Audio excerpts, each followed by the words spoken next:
చంద్రబాబు నాయుడు గారు గుత్తకి బస్సు యాత్ర వచ్చినప్పుడు వాళ్ళు చేసిన అరాచకాల నుండి ఎండగడితే ఒక మున్సిపల్ చైర్మన్ లేడీ ఉంది పక్కలో అనకుండా ఒక ఆదాయం పక్కలో ఉన్నప్పుడు ఎట్లా మాట్లాడాలని ఇంకిత జ్ఞానం లేకోకున్న వ్యక్తి ఆ రోజు ఏం మాట్లాడినాడు. ఆయన బాడీ పెరిగింది కానీ బుద్ధి పెరిగిలా ఆయనకి. నీ అబ్బా చంద్రబాబు నాయుడు అంట, నువ్వు వచ్చి నా మీద పోటీ చేస్తే నేను మీసాలు తీపించుకుంటాను అని అన్నాడు వెంకటరామరెడ్డి గారు. ఈ రోజు చెప్తున్నా ఆ నీ అబ్బా వెంకటరామరెడ్డి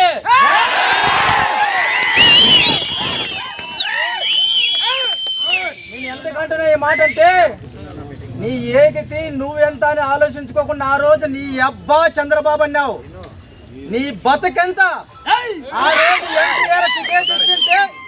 ఆ రోజు ఎన్టీఆర్ టికెట్ ఇచ్చింటే మీ కుటుంబంలో ఎమ్మెల్యే అయినది మరిసిపోయినావు. ఈ రోజు నువ్వు చంద్రబాబు నాయుడు నీ అబ్బా అంటావు. నీ అబ్బా వెంకటరామరెడ్డి ఈరోజు జగన్మోహన్ రెడ్డి వాళ్ళ నాయన గుర్తొచ్చే విధంగా తెచ్చి జాతీయ నాయకుడు అనిపించుకున్నాడు. ఈరోజు సెంట్రల్ లో చక్రం తిప్పే విధంగా మా చంద్రబాబు నాయుడు ఇప్పుడు తయారైనాడు. వెంకటరామరెడ్డి నీకు చంద్రబాబు కావాలా? నీకు మొగుడు జయరామని దింపాడు ఇక్కడ. ఈరోజు ఆ జయరామని ఆశీర్వదించి ఈ రోజు నీ మీద ఎమ్మెల్యేగా గెలిపించినారు. ఇప్పుడు నువ్వు నేను నాయ బ్రాహ్మణి సోదరుని నేను పంపేయాలా? నువ్వు పిలుచుకుంటావా? ఎందుకు తెలుసా? మీసాలు తీపించుకుంటానన్నావు. అదే విధంగా ఈ రోజు నీకు చెప్తున్నా, నాయ బ్రాహ్మణ్ ఖర్చు కూడా నేనే భరిస్తా. మన రాయలసీమలో ఒకటి ఉంది, మాట ఇచ్చినాక మాట తప్పకూడదు. ఆ రోజు మాట్లాడినావు, మీసం తీపించుకొని మాట నిలబెట్టుకుంటావా? రాజకీయాన్ని పక్కన పెట్టి ఇంట్లో కూర్చుంటావా? తీసుకో వెంకటరామరెడ్డి. ఎందుకు ఈ మాట చెప్తున్నానంటే ఆ రోజు నుంచి ఆ రోజైతే మాకు పెద్ద ఆయన ఆహ్వానించినాడు, ఆ రోజు నుంచి మాకు ఉడుకుతుంది గుమ్మనూరు ఫ్యామిలీకి.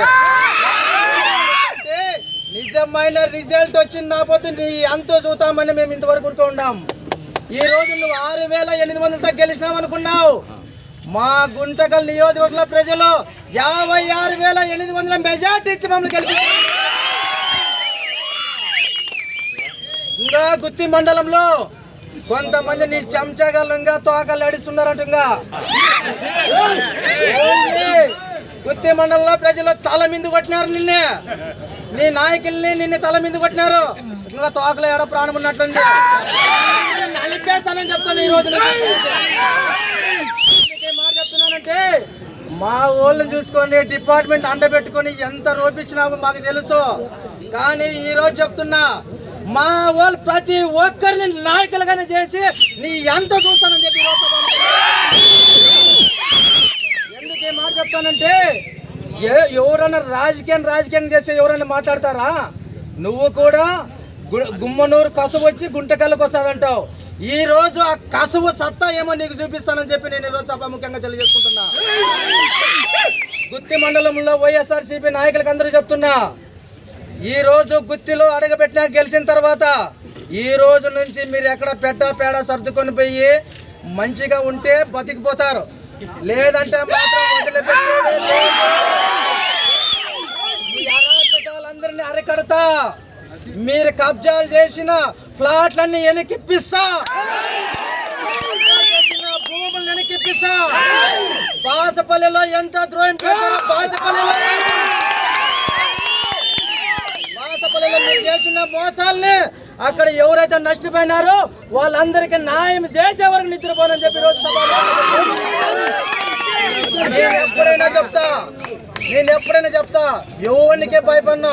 ఒక దేవుడికి తప్పు చేసే మా అన్నకి జయరామన్నకి ఇద్దరికే నేను భయపడేది. నా తల్లిదండ్రులు నన్ను వదిలేసినారు ఆ రోజు. మా ఓడికో జయరామన్న కోసం మా ఓడున్నా ఒకటే పోయినా ఒకటే.